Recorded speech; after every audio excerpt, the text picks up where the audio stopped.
한국에 완전 속았다. 다 포기하고 맞춰주는 것처럼 하더니 진짜 승리는 한국이었다. 미국 유명 언론이 대서특필한 보도 내용에 백악관이 침울해졌습니다. 소리 없는 관세 전쟁의 진짜 승자는 한국이었는데 그 비밀이 무엇이었는지 바로 알아보겠습니다. 구독과 좋아요로 한국을 응원해주세요. 2025년 7월 29일 오후 2시 30분 저는 워싱턴 DC 상무부 건물 15층 사무실에서 백악관 브리핑룸의 생중계를 지켜보고 있었습니다. 제 이름은 잭 토머스 미국 상무부 무역분석과에서 12년째 근무하고 있는 수석 분석관이에요. 오늘은 평소보다 사무실이 조용했어요. 모든 동료들이 숨을 죽이고 트럼프 대통령의 발표를 기다리고 있었거든요. 트럼프 대통령이 연단에 오르자 기자회견장의 분위기가 순식간에 달아올랐습니다. 그의 첫 마디부터가 확신에 차 있었어요. 한국과의 무역 협상에서 미국이 완전한 승리를 거뒀다는 선언이었죠. 15% 관세 부과 성공과 한국 기업들의 600억 달러 규모 그리고 미국 내 투자 약속 그리고 무역 불균형 해소를 위한 구조적 변화까지 모든 것이 미국에게 유리하게 결정되었다는 내용이었습니다. 대통령의 목소리에는 지난 몇 달간의 힘겨운 협상 과정을 모두 잊게 만드는 승리감이 묻어 있었어요. 특히 한국의 반도체와 배터리 산업에 대한 관세 부과가 성공했다는 부분을 강조할 때는 마치 전쟁에서 승리한 장군의 모습 같았죠. 브리핑룸에 모인 기자들도 열광적인 반응을 보였고 보수 성향 언론사 기자들은 실시간으로 역사적 승리라는 제목의 속보를 내보내고 있었습니다. 브리핑이 끝나자 사무실 곳곳에서 동료들의 환호성이 터져 나왔어요. 옆 책상의 톰 윌슨이 의자를 돌리며 저에게 말했습니다. 한국 같은 나라는 결국 미국이 압박하면 굴복할 수밖에 없다는 것을 다시 한번 증명했다고 하더라고요. 무역정책팀의 데이브 라이트도 흥미진진하다는 표정으로 한국이 아무리 기술력이 좋다 해도 미국 시장 없이는 살 수 없다는 당연한 이치를 깨달았을 것이라고 덧붙였어요. 12층에서 내려온 정책기획팀의 마크 존스는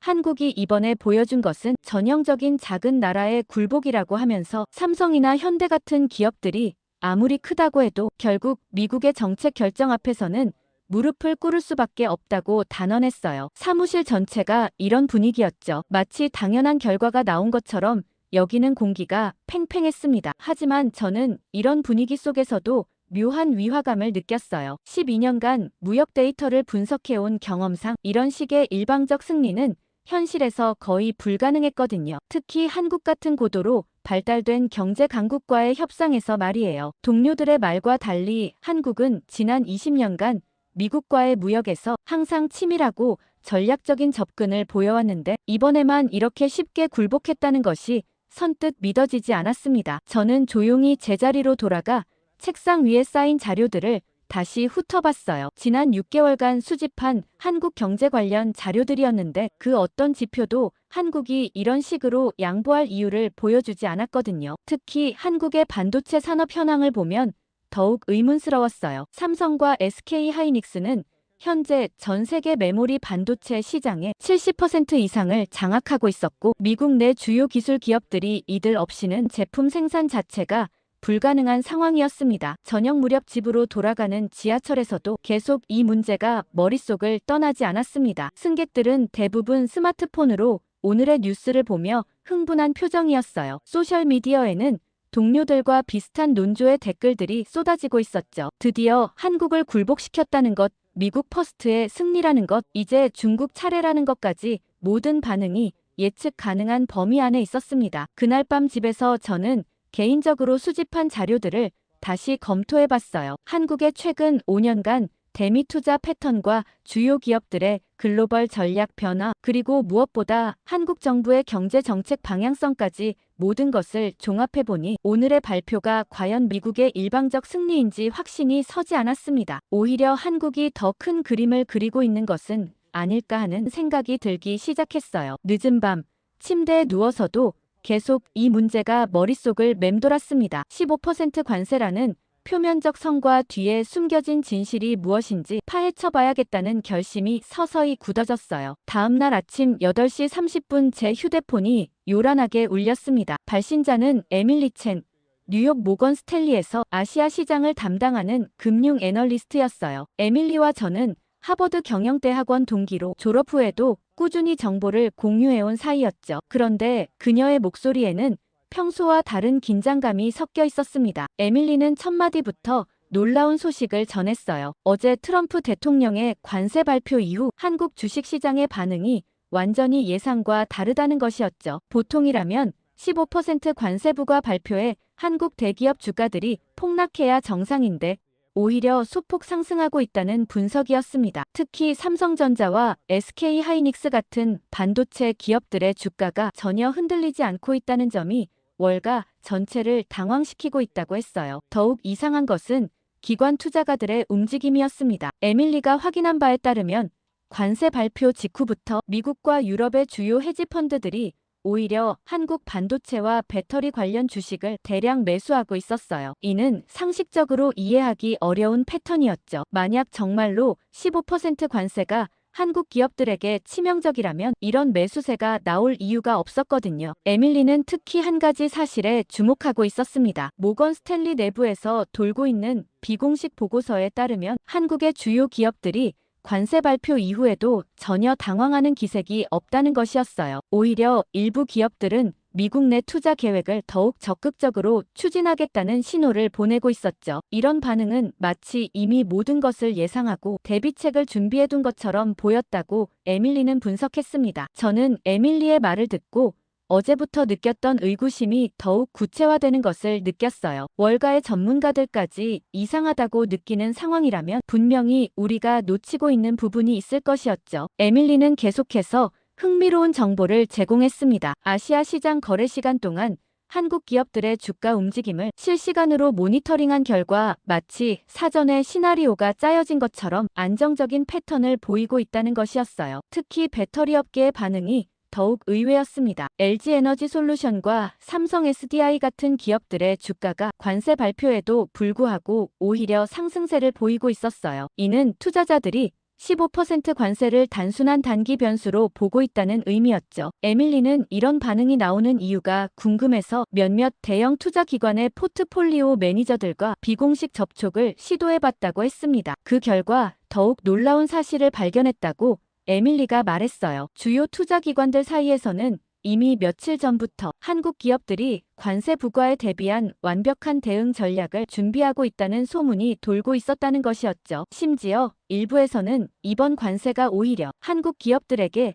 유리하게 작용할 수도 있다는 분석까지 나오고 있었습니다. 에밀리의 설명에 따르면 월가의 일부 전문가들은 한국 기업들이 이미 수년 전부터 미국 내 현지 생산 확대를 통해 관세 리스크를 해지해왔다고 보고 있었어요. 특히 반도체와 배터리 분야에서는 미국 내 생산 능력이 이미 상당한 수준에 도달해 있어서 15% 관세가 실제 수익성에 미치는 영향이 예상보다 제한적일 수 있다는 분석이었죠. 게다가 에밀리가 확인한 바에 따르면 한국 주요 기업들의 콜옵션 거래량이 관세 발표 이후 급증하고 있었어요. 이는 투자자들이 단기적 충격보다는 중장기적 상승을 예상하고 있다는 강력한 신호였죠. 만약 정말로 15% 관세가 치명적이라면 이런 패턴이 나올 수 없었을 것이었습니다. 통화를 마치고 나서 저는 사무실에 앉아 에밀리가 제공한 정보들을 정리해봤어요. 월가의 반응과 어제 사무실에서 목격한 동료들의 환호 사이에는 명확한 온도차가 있었습니다. 실제 돈이 오가는 시장에서는 한국의 패배를 확신하지 못하고 있는 반면 정치적 선전에 매몰된 워싱턴에서는 여전히 승리감에 도취되어 있었어요. 저는 점심시간을 이용해서 개인적으로 한국 기업들의 최근 실적 발표와 향후 계획들을 다시 검토해봤습니다. 그 결과 에밀리의 분석이 맞다는 확신이 들기 시작했어요. 한국 기업들은 이미 오래전부터 이런 상황을 대비해왔고 15% 관세는 그들에게 예상 범위 내의 변수였을 가능성이 높았습니다. 그날 오후 내내 저는 관세로 이긴 게 맞나 하는 의문이 계속 커져갔어요. 그날 저녁 7시쯤 집에 도착한 지 얼마 되지 않아 제 개인 휴대폰으로 낯선 번호에서 전화가 걸려왔습니다. 발신자 표시는 차단되어 있었지만 직감적으로 중요한 통화일 것 같은 느낌이 들었어요. 전화를 받자 낮고 조심스러운 남성 목소리가 들려왔죠. 상무부 무역 분석과 잭 토머스 맞느냐고 묻더라고요. 그는 자신을 마이크라고만 소개했습니다. 미국 무역대표부에서 일하고 있다고 했지만 실명이나 구체적인 직책은 밝히지 않았어요. 마이크는 제가 어제부터 한국 관세 문제에 대해 의문을 품고 있다는 것을 어떻게 알았는지 정확히 파악하고 있었습니다. 아마도 상무부와 무역대표부 사이에 비공식 네트워크를 통해 정보가 흘러들어간 것 같았어요. 마이크의 첫 마디부터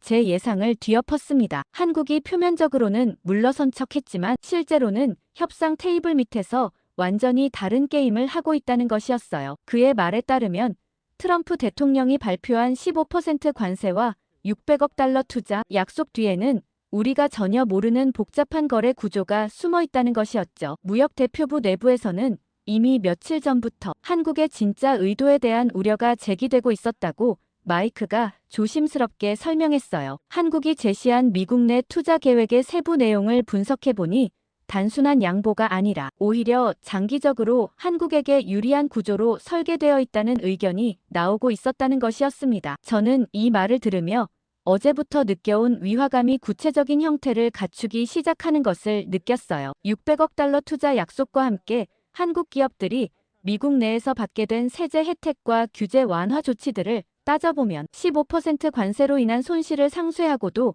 남을 정도의 이익을 얻게 된다는 게 마이크의 분석이었습니다. 이런 계산이 맞다면 과연 누가 이 협상에서 승리했다고 할 수 있을까요? 마이크가 확인한 바에 따르면 한국 주요 기업들이 이미 수개월 전부터 미국 내 투자 확대 계획을 준비해왔다는 정황이 포착되고 있었습니다. 마치 이번 관세 협상의 결과를 미리 예상하고 있었던 것처럼 말이에요. 이는 단순한 우연의 일치로 보기에는 너무나 완벽한 준비 상태였죠. 타이밍이 이렇게 맞아떨어질 수 있을까 하는 의문이 들었습니다. 한국이 이번 협상에서 보여준 협상 전략 자체도 기존 패턴과 완전히 달랐다고 마이크는 말했어요. 과거에는 항상 강하게 저항하다가 마지막에 타협하는 방식이었는데 이번에는 처음부터 적극적으로 협력하는 모습을 보였다는 것이죠. 이런 변화가 무역대표부 내부에서는 오히려 경계 신호로 받아들여지고 있었습니다. 너무 쉽게 넘어왔다는 것 자체가 의심스럽다는 시각이었어요. 통화 중간에 마이크는 잠깐 말을 멈추고 주변을 살피는 듯한 소리를 냈어요. 그리고 목소리를 한층 낮춰서 말을 이어갔습니다. 무역대표부 내부 일부에서는 이번 협상이 미국의 승리가 아니라 오히려 한국의 치밀한 전략에 말려든 것이 아니냐는 우려가 제기되고 있다고 했어요. 하지만 이런 의견들은 정치적 부담 때문에 공식적으로 표출되지 못하고 있는 상황이라고 덧붙였습니다. 한국 기업들이 15% 관세에도 불구하고 미국 시장에서의 영향력을 유지할 수 있는 비밀은 이미 구축해놓은 복잡한 공급망 네트워크에 있었어요. 반도체와 배터리 분야에서는 한국 기업들이 미국 내 핵심 고객사들과 이미 장기 계약을 체결해 놓은 상태여서 관세 부담을 고객사와 나눠 가질 수 있는 구조를 만들어 놓았다는 것이었죠. 이 정도면 정말 치밀한 사전 준비라고 할 수밖에 없었습니다. 한국이 관세를 받아들이는 대신 미국의 중국 견제 정책에서 핵심 파트너로 자리매김하려는 장기 전략을 구사하고 있다는 마이크의 분석도 인상적이었어요. 이는 단순한 무역 문제를 넘어서 지정학적 차원의 계산이 깔려있다는 의미였습니다. 한국이 이런 큰 그림을 그리고 있었다면 15% 관세 정도는 감수할 만한 비용이었을 수도 있겠다는 생각이 들었어요. 통화 말미에 마이크가 한 경고는 제게 큰 충격을 줬습니다. 미국이 얻은 관세 수익보다 한국이 얻게 될 장기적 이익이 훨씬 클 수 있다는 것이었어요. 미국 내 투자를 통해 얻게 될 기술 접근권과 시장 지배력 강화 효과를 고려하면 이번 협상에서 진짜 승자가 누구인지 다시 생각해봐야 한다는 것이었죠. 마이크는 마지막으로 제게 부탁을 했어요. 이런 정보들을 바탕으로 객관적인 분석을 해달라는 것이었습니다. 무역대표부 내부에서는 정치적 부담 때문에 공개적으로 문제를 제기하기 어려운 상황이지만 누군가는 진실을 파헤쳐야 한다고 생각한다는 것이었어요. 통화를 마치고 나서 저는 마이크가 알려준 정보들에 대해 깊이 생각해봤습니다. 그의 말이 사실이라면 한국이 이번 협상에서 보여준 것은 굴복이 아니라 오히려 고도의 전략적 승부였을 가능성이 높았어요. 이제 본격적으로 이 문제를 파헤쳐야겠다는 결심이 섰습니다. 마이크와의 통화 이후 사흘이 지났지만 저는 여전히 그가 제공한 정보들을 소화하지 못하고 있었어요. 평소 같았으면 동료들과 이런 이슈를 논의해봤겠지만 사무실 전체가 여전히 승리감에 도취되어 있는 상황에서는 섣불리 의문을 제기하기 어려웠습니다. 그런데 금요일 오후 예상치 못한 기회가 찾아왔어요. 리처드 맥도널드에게서 연락이 온 것이었습니다. 리처드는 백악관 국가경제위원회에서 아시아 담당 선임 참모로 일하고 있는데 저와는 조지타운 대학교 국제관계학과 선후배 사이였어요. 평소에도 가끔 정보를 주고받는 사이였지만 이번에는 그의 목소리에 뭔가 심각한 기색이 느껴졌습니다. 리처드가 제안한 만남의 장소는 워싱턴 DC 다운타운의 한 조용한 카페였어요. 정부 관계자들이 자주 찾는 곳이 아니라서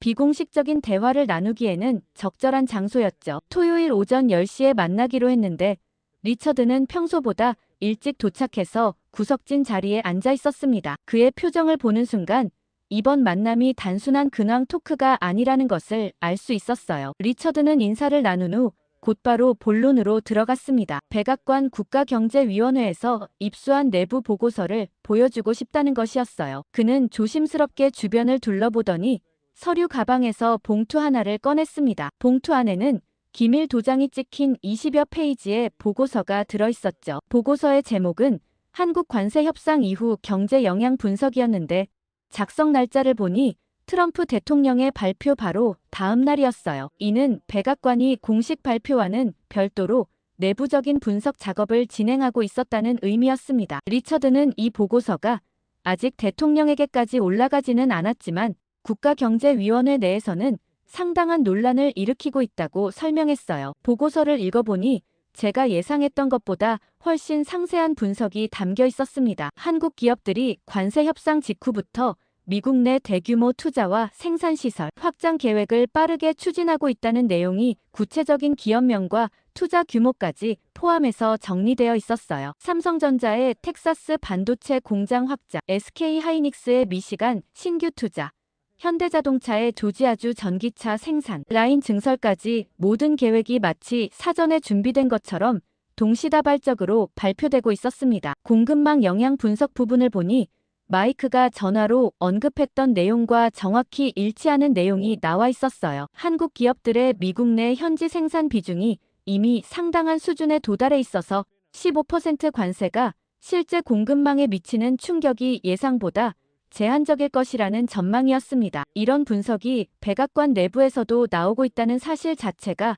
놀라웠어요. 한 페이지를 넘기다가 제 눈을 사로잡은 부분이 있었습니다. 한국 기업들의 투자 계획을 시기별로 분석한 도표였는데 놀랍게도 대부분의 계획들이 관세 협상이 시작되기 훨씬 전부터 준비되고 있었다는 정황이 드러나 있었어요. 일부 프로젝트의 경우 6개월 전부터 부지 매입이나 인허가 절차가 진행되고 있었다는 것이었죠. 이 정도면 한국이 이번 협상의 결과를 미리 예측하고 있었거나 아니면 아예 협상 과정 자체를 주도했을 가능성까지 의심해 볼 만했습니다. 리처드가 커피잔을 내려놓으며 한국이 이번 협상을 통해 얻게 된 각종 혜택들을 금액으로 환산해 본 결과에 대해 설명하기 시작했어요. 15% 관세로 인한 추가 부담을 상쇄하고도 남을 정도의 이익이 예상된다는 계산이었습니다. 세제 혜택, 규제 완화, 그리고 미국 정부의 각종 지원 프로그램 참여 자격까지 모든 것을 종합하면 오히려 한국이 더 많은 실익을 얻게 될 수도 있다는 결론이었어요. 국가경제위원회 내에서 일부 경제학자들이 트럼프 대통령의 발표 내용에 대해 의문을 제기하기 시작했고 그래서 이런 객관적인 분석이 필요하다는 의견이 나왔다고 리처드가 배경을 설명해줬습니다. 하지만 정치적으로 민감한 사안이라서 공개적으로 논의하기는 어려운 상황이라고 했어요. 그래서 이렇게 비공식적인 자리에서 저에게 보여주는 것이라고 덧붙였습니다. 보고서를 다 읽고 나니 저는 지난 며칠간 느꼈던 의구심이 확신으로 바뀌는 것을 느꼈어요. 표면적 성과와 실제 경제 효과 간의 간극이 이렇게 클 줄은 몰랐습니다. 트럼프 대통령이 발표한 완전한 승리가 과연 실체가 있는 것인지 진지하게 의심하지 않을 수 없었어요. 리처드는 보고서를 다시 봉투에 넣으면서 이런 내용들이 외부로 유출되면 정치적으로 큰 파장이 일어날 수 있으니 신중하게 다뤄달라고 당부했습니다. 하지만 동시에 누군가는 이런 진실을 알아야 한다고 생각한다는 말도 덧붙였어요. 그의 표정에서 내적 갈등을 읽을 수 있었습니다. 카페를 나서면서 저는 이제 개인적인 의문 차원을 넘어서 본격적인 조사가 필요하다는 생각이 들었어요. 마이크의 제보와 리처드가 보여준 보고서, 그리고 에밀리가 전해준 월가의 반응까지 모든 정황이 같은 방향을 가리키고 있었습니다. 한국이 이번 협상에서 보여준 것은 굴복이 아니라 치밀한 전략의 실행이었을 가능성이 높아 보였어요. 그날 오후 집에서 저는 지금까지 수집한 모든 정보들을 정리해봤습니다. 각각의 퍼즐 조각들이 하나씩 맞춰지면서 전체 그림이 서서히 드러나기 시작했어요. 이제 더 구체적인 증거들을 찾아야 할 시점이었습니다. 리처드와의 만남 이후 일주일 동안 저는 한국 기업들의 움직임을 면밀히 관찰하기 시작했어요. 에밀리와 함께 미국 언론과 기업 발표 자료들을 체계적으로 추적해보기로 했습니다. 월요일 아침부터 우리는 전화로 정보를 공유하며 한국 기업들의 발표 일정을 정리해봤는데 그 결과는 정말 놀라웠어요. 관세 발표 후 정확히 일주일 만에 삼성전자에서 텍사스 오스틴에 있는 반도체 공장을 대폭 확장한다는 계획을 공개했어요. 170억 달러 규모의 투자로 생산 능력을 2배로 늘리겠다는 내용이었습니다. 저는 이 발표문을 읽으면서 한 가지 이상한 점을 발견했어요. 발표 자료가 너무나 상세하고 완성도가 높았다는 것이었죠. 부지 확장 계획부터 고용 창출 규모, 지역, 경제 파급 효과까지 모든 것이 마치 몇 달 전부터 준비된 것처럼 치밀하게 정리되어 있었습니다. 며칠 후 에밀리에게서 연락이 왔는데 이번에는 SK 하이닉스였어요. 미시간주에 새로운 반도체 패키징 공장을 건설한다는 발표였는데 22억 달러 투자에 1000개 일자리 창출이라는 구체적인 숫자까지 제시했습니다. 에밀리가 SK 하이닉스의 주가 움직임을 확인해보니 이런 대규모 투자 발표에도 불구하고 주가가 오히려 상승세를 유지하고 있었어요. 투자자들이 이런 투자를 부담이 아닌 기회로 보고 있다는 의미였죠. 그런데 정말 놀라운 것은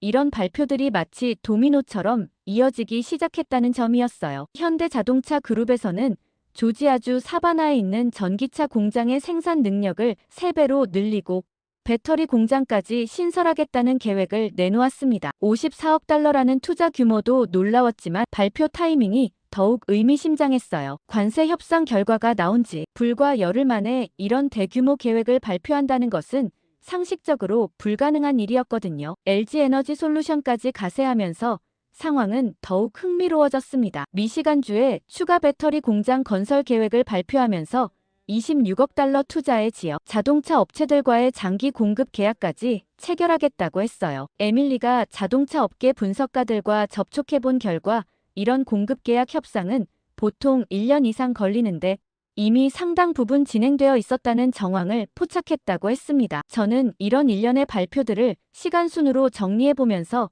하나의 패턴을 발견했어요. 모든 기업들이 마치 신호를 받은 것처럼 비슷한 시기에 발표를 하고 있었고 투자 규모나 내용도 서로 겹치지 않게 분산되어 있었습니다. 반도체, 배터리, 자동차, 심지어 화학 분야까지 한국 기업들이 미국 제조업 전반에 걸쳐 동시다발적으로 투자를 확대하고 있었어요. 이런 조율된 움직임이 우연의 일치일 가능성은 거의 없어 보였습니다. 에밀리와 함께 미국 상무부 관계자들 사이에서 나도는 이야기들을 수집해보니 내부적으로도 비슷한 의문이 제기되고 있었어요. 일부 관계자들은 이런 투자 발표들이 사전에 치밀하게 준비된 전략이라는 분석을 내놓고 있었습니다. 한 관계자는 에밀리에게 한국 기업들의 이번 움직임이 단순한 관세 대응이 아니라 미국 제조업 생태계에서의 지위를 확고히 하려는 장기 전략으로 보인다고 말했다고 해요. 이런 투자 계획들이 모두 미국의 핵심 산업 지역에 집중되어 있다는 점도 인상적이었습니다. 텍사스의 반도체 클러스터, 미시간의 자동차 산업 벨트, 조지아의 신흥 제조업 허브까지 한국 기업들이 미국 제조업의 심장부에 뿌리를 내리려는 의도가 명확해 보였어요. 이는 단순히 관세를 피하기 위한 임시 방편이 아니라 미국 시장에서의 영향력을 확대하려는 전략적 포석으로 해석할 수밖에 없었습니다. 상무부 내부에서 돌고 있는 비공식 분석을 보면 한국 기업들의 이런 움직임이 미국 제조업 경쟁력 강화에 오히려 도움이 될 것이라는 평가도 나오고 있었어요. 첨단 기술과 효율적인 생산 시스템을 도입하면서 미국 내 일자리도 창출하고 있으니 윈윈 구조라는 시각이었죠. 하지만 이런 분석이 맞다면 과연 누가 이번 협상에서 더 많은 이익을 얻는 것인지 의문이 들 수밖에 없었습니다. 에밀리가 월가에서 수집한 정보들을 종합해보니 투자은행들도 한국 기업들의 미국 투자 확대를 매우 긍정적으로 평가하고 있었어요. 일부에서는 이런 투자가 한국 기업들의 글로벌 경쟁력을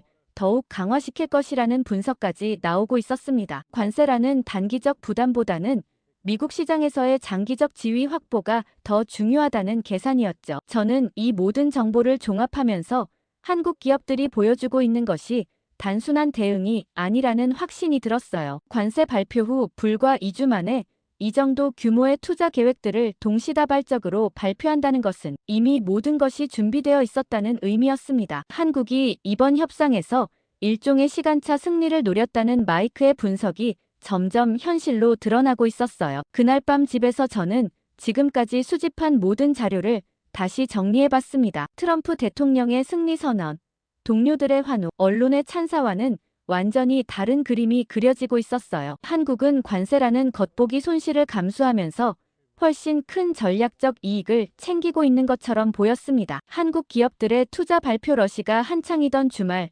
마이크에게서 예상치 못한 연락이 왔어요. 이번에는 문자 메시지였는데 간단한 암호로 만날 장소와 시간을 알려왔습니다. 월요일 저녁 6시 워싱턴 DC 링컨 메모리얼 근처에 한적한 벤치였어요. 그가 제공할 정보가 상당히 민감한 내용일 것이라는 예감이 들었습니다. 약속 장소에 도착했을 때 마이크는 이미 와 있었어요. 그의 손에는 두툼한 봉투가 들려 있었는데 무역 대표부에서 입수한 미국 관세 발효 후 초도 무역 데이터 일부라고 했습니다. 공식 발표 전 내부 검토용 자료라서 외부 유출이 절대 금지된 문서라고 강조했어요. 마이크는 주변을 살피며 조심스럽게 봉투를 건네줬습니다. 집에 돌아가서 자료를 펼쳐보니 정말 놀라운 내용이 담겨 있었어요. 15% 관세가 발효된 지 한 달이 지났는데 예상과 완전히 다른 결과가 나타나고 있었습니다. 한국산 반도체와 배터리 제품의 미국 수입량이 감소하기는커녕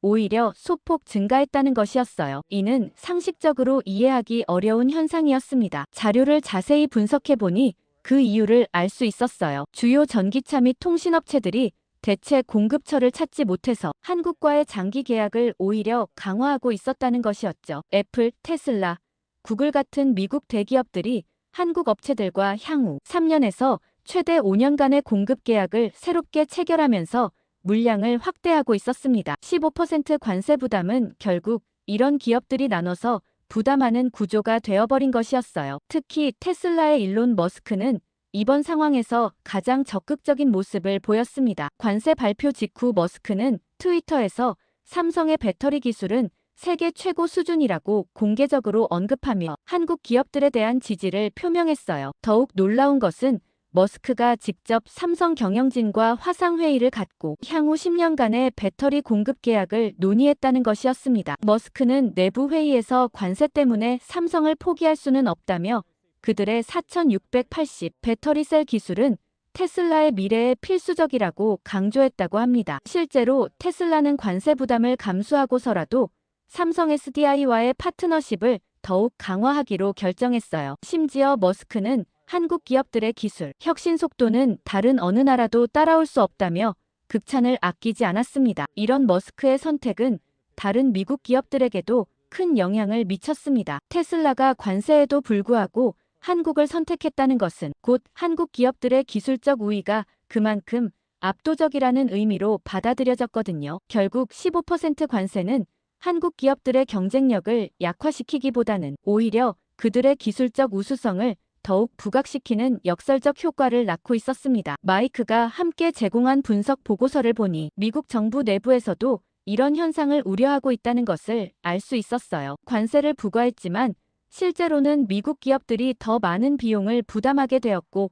한국 기업들의 시장 지배력은 오히려 강화되었다는 평가였습니다. 이는 관세 정책의 원래 목적과는 정반대의 결과였어요. 무역 대표부 내부에서는 이런 상황을 두고 격론이 벌어지고 있다고 마이크가 귀띔해줬습니다. 일부에서는 관세율을 더 올려야 한다는 주장이 나오고 있지만 다른 일부에서는 그렇게 하면 미국 기업들과 소비자들만 더 큰 피해를 볼 것이라는 반대 의견이 제기되고 있다는 것이었어요. 결국 관세라는 무기가 엉뚱한 곳을 향하고 있다는 자기 성찰이 시작되고 있었습니다. 자료에 포함된 또 다른 흥미로운 내용은 한국 기업들의 대응 전략이었어요. 이들은 관세 부담을 최소화하기 위해 미국 내 현지 생산을 급속히 확대하고 있었습니다. 앞서 발표된 투자 계획들이 단순한 발표로 끝나는 것이 아니라 실제로 빠른 속도로 진행되고 있다는 증거들이 나와 있었어요. 일부 공장은 내년 상반기에도 가동을 시작할 예정이었습니다. 이런 데이터를 종합해보니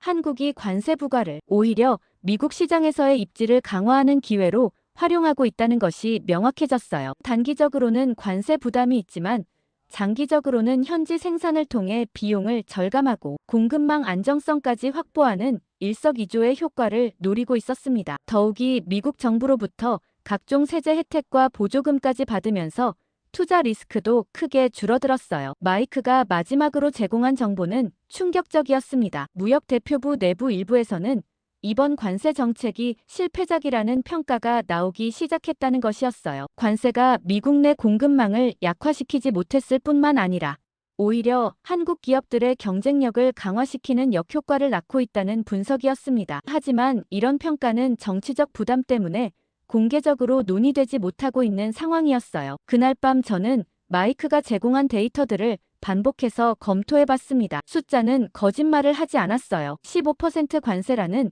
표면적 성과 뒤에 숨겨진 현실은 미국의 완전한 패배에 가까웠습니다. 한국은 관세를 피해가면서도 미국 시장에서의 지위를 더욱 공고히 하고 있었어요. 이제 누가 진짜 승자인지 명확해지기 시작했습니다. 데이터를 분석한 지 며칠 후 예상치 못한 소식이 들려왔어요. 상무부 무역분석과에서 무역대표부의 긴급 정책 검토 회의에 수석 분석관 자격으로 참여해달라는 요청이 온 것이었습니다. 평소라면 이런 고위급 회의에 초청받기 어려웠는데 최근 한국 관세 이슈가 워낙 복잡해지면서 각 부처의 전문가 의견이 필요하다는 판단인 것 같았어요. 회의는 무역대표부 본부 7층 대회의실에서 열렸습니다. 들어서자마자 느낄 수 있었던 것은 평소와 다른 긴장된 분위기였어요. 참석자들은 무역대표부의 고위 참모들과 각 부처에서 파견된 전문가들이었는데 모두들 표정이 심각해 보였습니다. 회의가 시작되자 첫 번째 발언자인 무역대표부 선임 참모 데이비드 스미스가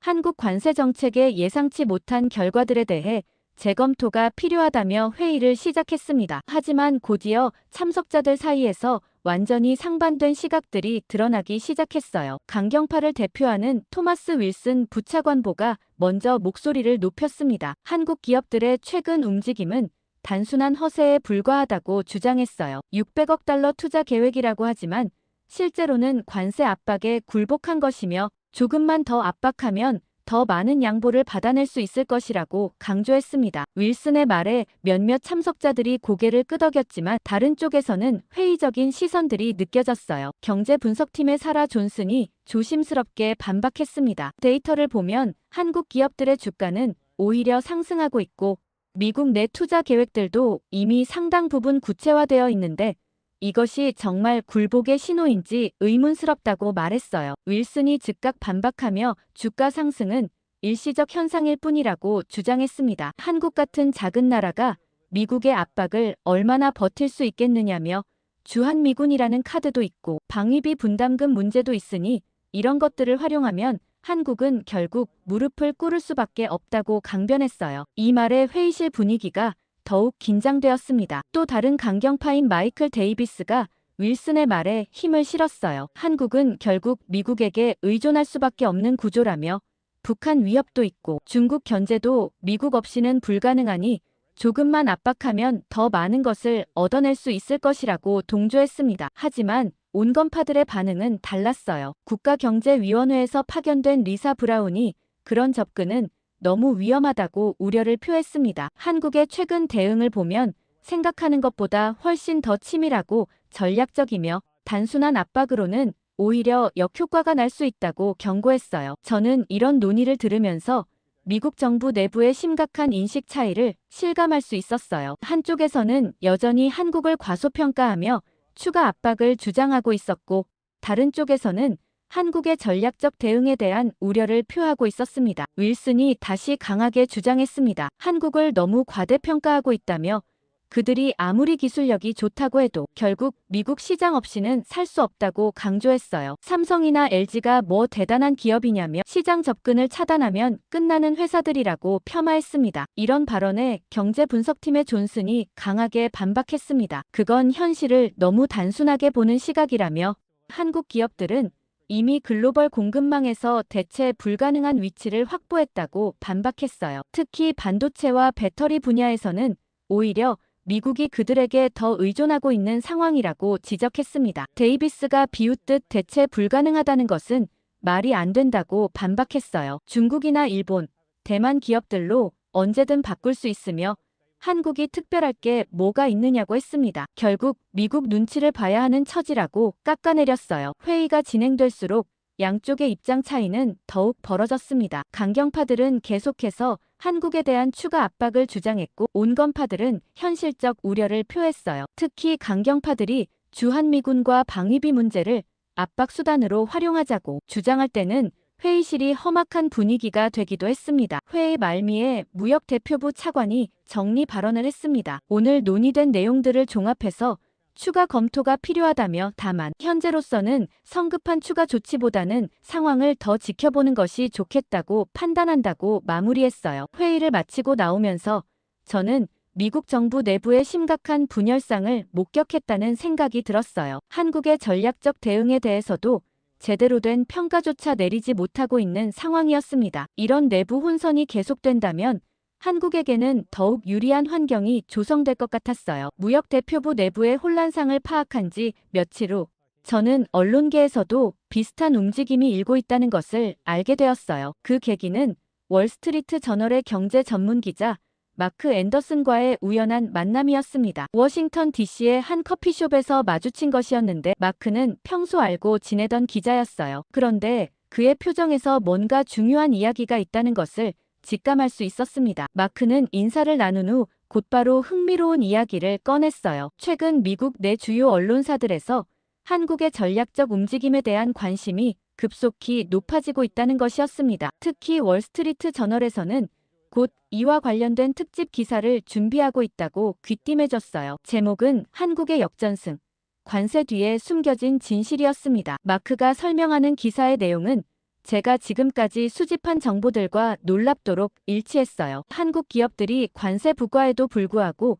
오히려 미국 시장에서의 지위를 강화하고 있다는 분석이었습니다. 더욱이 이런 결과가 우연이 아니라 사전에 치밀하게 계획된 전략의 산물이라는 관점에서 접근하고 있다고 했어요. 마크는 자신들이 수집한 자료들을 간략히 소개해줬습니다. 한국 주요 기업들의 미국 내 투자 계획이 관세 협상 시작 훨씬 전부터 준비되고 있었다는 증거들, 그리고 이런 투자를 통해 한국이 얻게 될 장기적 이익이 관세 부담을 훨씬 상회한다는 분석까지 포함되어 있었어요. 이는 제가 마이크와 리처드로부터 얻은 정보들과 거의 동일한 내용이었습니다. 특히 인상적이었던 것은 마크가 한국의 전략을 기술적 피벗이라고 표현한 것이었어요. 한국이 이번 협상을 단순한 무역 분쟁이 아니라 기술, 공급망, 투자 분야에서 모두 우위를 점하는 전환점으로 활용했다는 분석이었습니다. 관세라는 단기적 손실을 감수하면서 미국 시장에서의 장기적 지배력을 확보하는 고도의 전략이었다는 것이죠. 마크는 이런 분석이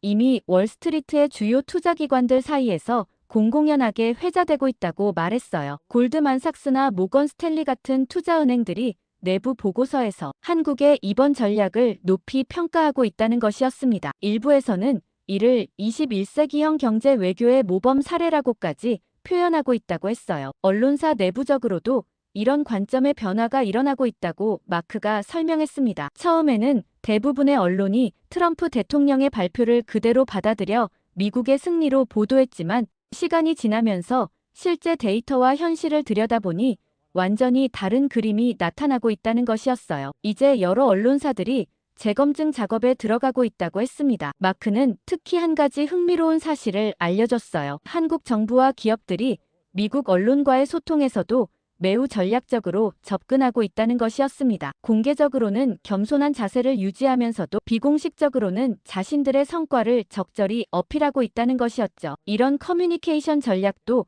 전체적인 승부에서 중요한 역할을 하고 있다고 분석했습니다. 월스트리트 저널 외에도 다른 주요 언론사들이 비슷한 준비를 하고 있다고 마크가 귀띔해줬어요. 파이낸셜 타임스, 이코노미스트, 그리고 뉴욕 타임스까지 모두 한국의 전략적 승리에 대한 심층 분석 기사를 준비하고 있다는 것이었습니다. 이는 곧 언론계 전체에서 이번 협상에 대한 평가가 180도 바뀔 수 있다는 의미였어요. 마크는 마지막으로 중요한 조언을 해줬습니다. 언론의 흐름 변화는 결국 현실의 반영이라는 것이었어요. 아무리 정치적으로 승리를 선언해도 실제 데이터와 경제적 현실은 숨길 수 없다는 것이었죠. 그리고 이런 진실이 밝혀지는 것은 시간 문제라고 강조했습니다. 마크와의 대화를 마치고 나서 저는 이제 진실이 표면으로 드러나기 시작했다는 것을 실감했어요. 정부 내부의 의구심, 월가의 재평가, 그리고 언론의 관점 변화까지 모든 것이 같은 방향을 가리키고 있었습니다. 한국이 이번 협상에서 진짜 승자였다는 것을 점점 더 많은 사람들이 깨닫기 시작한 것이었어요. 이제 저도 더 이상 방관자로 머물 수는 없다는 생각이 들었습니다. 제가 가진 정보와 분석을 바탕으로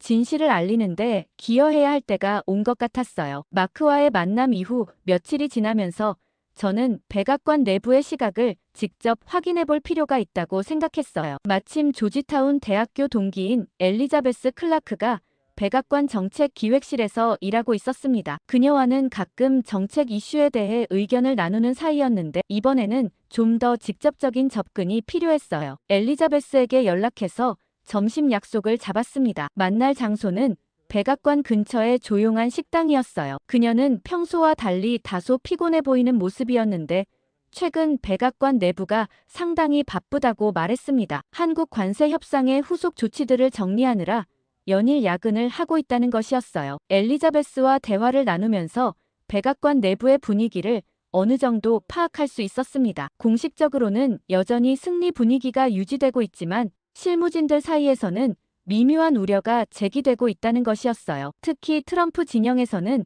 이번 관세 카드를 선거용으로 활용하려 하지만 정책적 효과가 기대에 미치지 못하고 있다는 현실적 고민이 있다고 했습니다. 엘리자베스가 조심스럽게 털어놓은 이야기에 따르면 일부 유권자들의 반응이 예상과 다르다는 것이었어요. 물가 안정과 일자리 창출에 대한 기대가 컸는데 실제로는 별다른 변화가 없거나 오히려 일부 제품의 가격이 오르는 현상까지 나타나고 있다는 것이었습니다. 이런 상황이 계속되면 정치적 부담이 가중될 수밖에 없다는 우려가 나오고 있었어요. 백악관 내부에서도 한국 기업들의 대응 전략에 대한 분석 작업이 진행되고 있다고 엘리자베스가 알려줬습니다. 처음에는 단순한 굴복으로 여겼던 한국의 반응이 시간이 지나면서 매우 정교한 전략이었다는 것이 드러나고 있다는 것이었어요. 특히 미국 내 투자 확대를 통해 장기적으로 더 큰 이익을 추구하고 있다는 분석이 나오면서 내부적으로 당황하는 분위기라고 했습니다. 엘리자베스는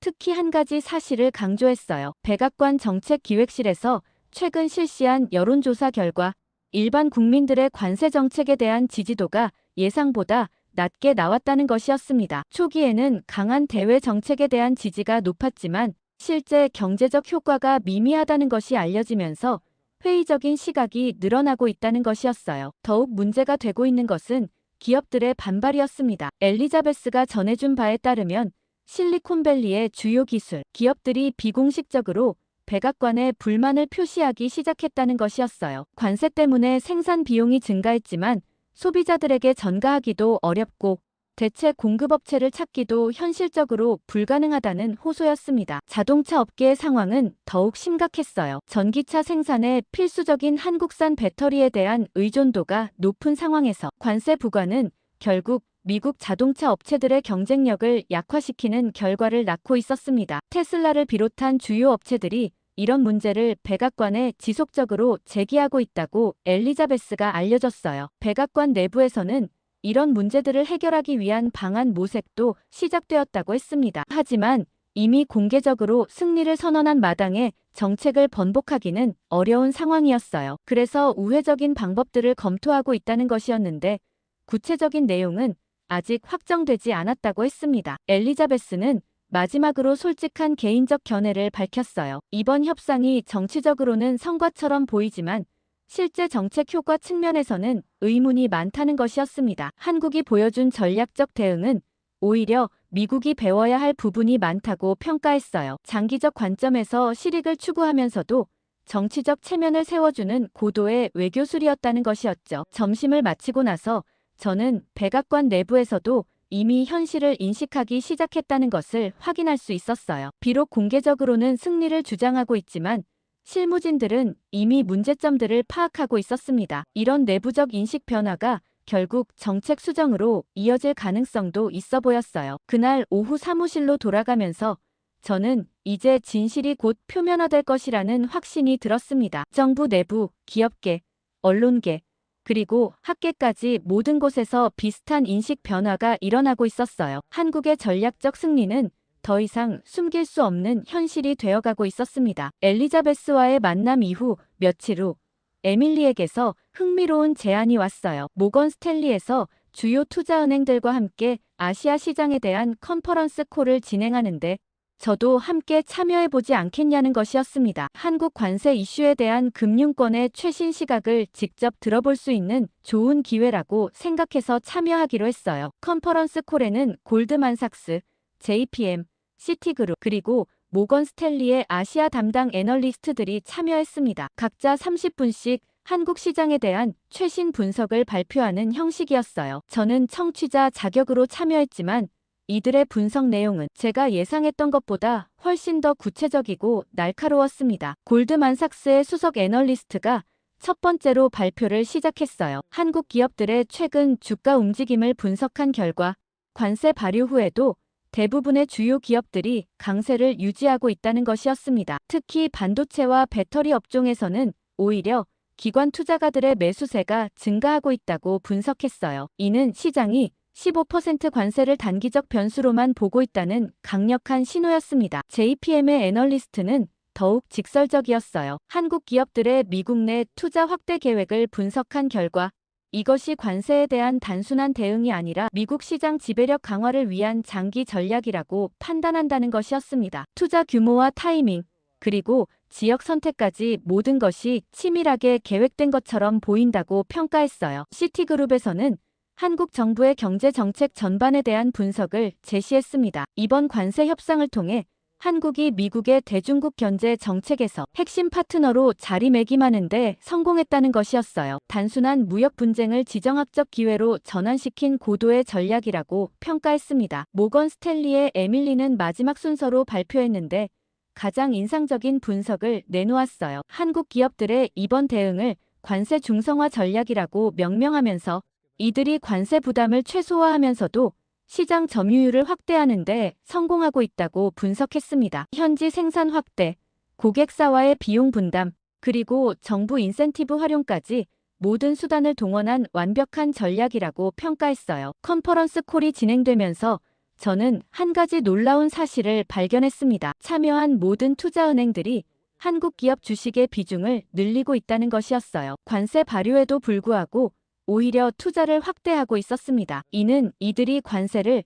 장기적 투자 가치에 영향을 미치지 않는 요소로 판단하고 있다는 의미였어요. 질의응답 시간에 저도 몇 가지 질문을 던져봤습니다. 한국 기업들의 실제 수익성에 관세가 미치는 영향이 어느 정도인지 물어봤는데 골드만삭스 애널리스트의 답변이 흥미로웠어요. 1분기 실적을 보면 관세 영향은 예상보다 훨씬 제한적이었고 2분기부터는 현지 생산 확대 효과가 나타나기 시작해서 오히려 수익성이 개선될 것으로 예상된다는 것이었습니다. 시장에서 한국 관련 투자 상품들의 인기도 높아지고 있다는 정보도 나왔어요. 한국 기업들의 미국 진출 확대를 테마로 한 ETF나 투자 펀드들이 연일 자금 유입을 기록하고 있다는 것이었습니다. 이는 개인 투자자들까지도 한국의 전략적 우위를 인정하기 시작했다는 신호였어요. 컨퍼런스 콜이 끝난 후 에밀리와 별도로 통화를 했는데 그녀가 전해준 추가 정보는 더욱 놀라웠습니다. 최근 아시아 담당 펀드 매니저들 사이에서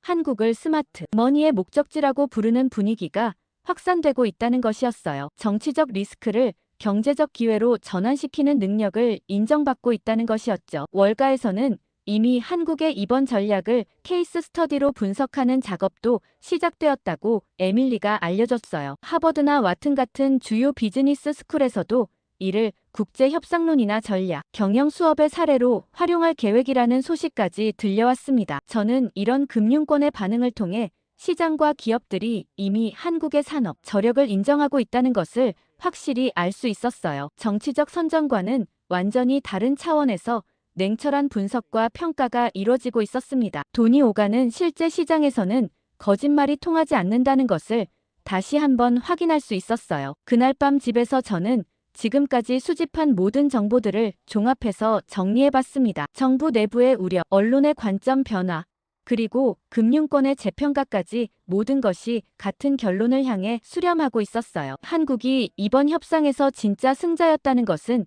이제 부인할 수 없는 현실이 되어가고 있었습니다. 금융권의 평가를 확인한 지 며칠 후 마이크에게서 다시 중요한 제보가 들어왔어요. 이번에는 전화가 아닌 이메일이었는데 평소와 달리 상당히 긴급해 보이는 내용이었습니다. 워싱턴 DC 내 정부 부처들 사이에서 한국 관세 문제를 두고 심각한 의견 대립이 벌어지고 있다는 것이었어요. 마이크가 보내온 정보에 따르면 무역대표부, 국가경제위원회, 그리고 상무부 간의 정책 시각차가 점점 벌어지고 있다는 것이었습니다. 표면적으로는 모두 트럼프 대통령의 승리 선언을 지지하는 모습을 보이고 있지만 실제로는 각 부처마다 완전히 다른 분석과 우려를 가지고 있다는 것이었어요. 무역대표부는 여전히 관세라는 가시적 성과에 집중하려는 입장이었습니다. 정치적 부담을 고려할 때 이번 협상이 실패였다고 인정하기는 어려운 상황이었어요. 하지만 내부적으로는 한국의 대응 전략이 예상을 완전히 벗어났다는 당황감이 커지고 있었습니다. 마이크는 무역대표부 내 일부 참모들이 향후 다른 국가들과의 협상에서는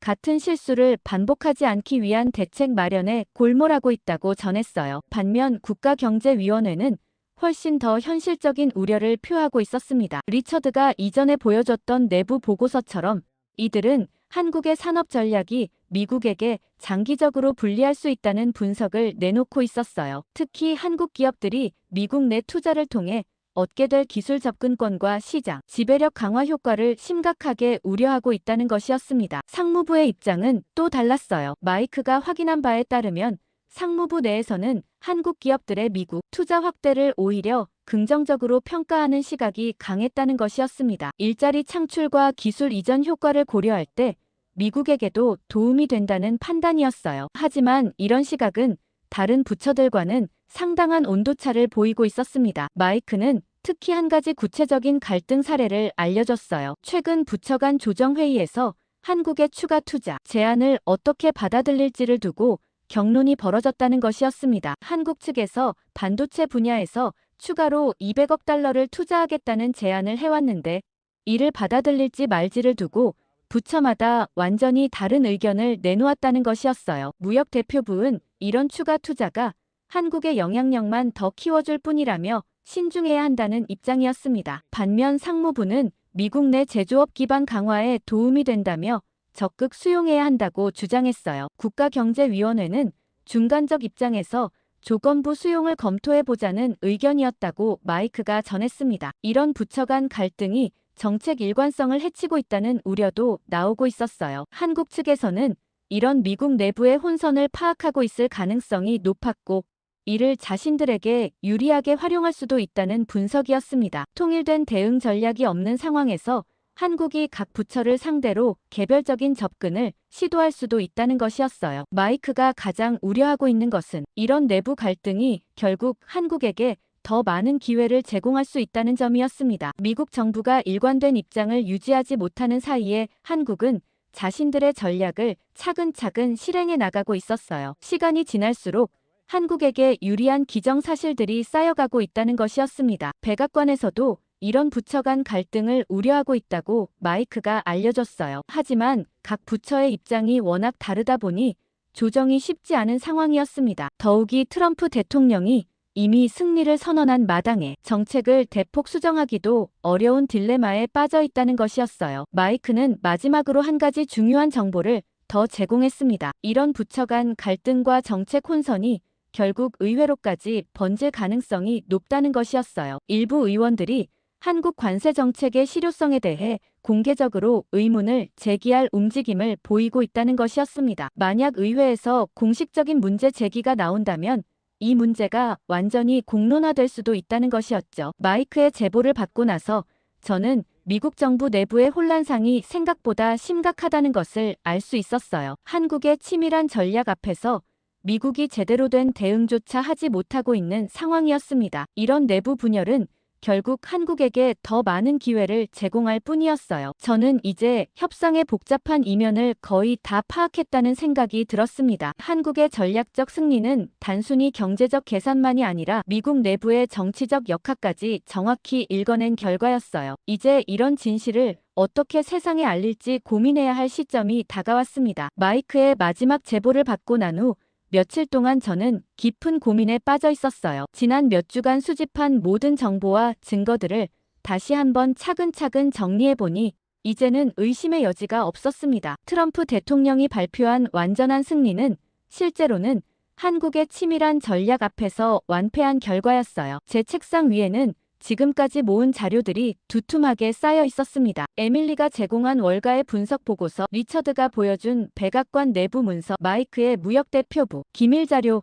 마크가 알려준 언론계 동향, 그리고 엘리자베스를 통해 확인한 백악관 내부 분위기까지 모든 것이 같은 결론을 가리키고 있었어요. 한국은 15% 관세라는 겉보기 손실을 감수하면서도 실제로는 미국 시장에서의 지위를 더욱 공고히 하는데 성공했습니다. 600억 달러 규모의 투자 계획은 단순한 양보가 아니라 장기적 지배력 확보를 위한 전략적 포석이었어요. 더욱이 이 모든 계획이 관세 협상 훨씬 전부터 치밀하게 준비되어 있었다는 증거들까지 확보한 상태였습니다. 반면 미국은 정치적 선전에 치중한 나머지 실제 경제적 효과를 제대로 분석하지 못했어요. 관세 부과라는 가시적 성과에만 집중하다가 한국의 진짜 의도를 완전히 놓쳐버린 것이었습니다. 더욱 심각한 것은 정부 부처들 사이의 갈등과 혼선으로 인해 일관된 대응, 전략조차 수립하지 못하고 있다는 점이었어요. 저는 이런 진실을 공개해야 할 의무가 있다고 생각했습니다. 12년간 무역 분석관으로 일해오면서 쌓은 전문성과 신뢰를 바탕으로 국민들에게 정확한 정보를 제공해야 한다는 책임감이 들었어요. 하지만 동시에 이런 폭로가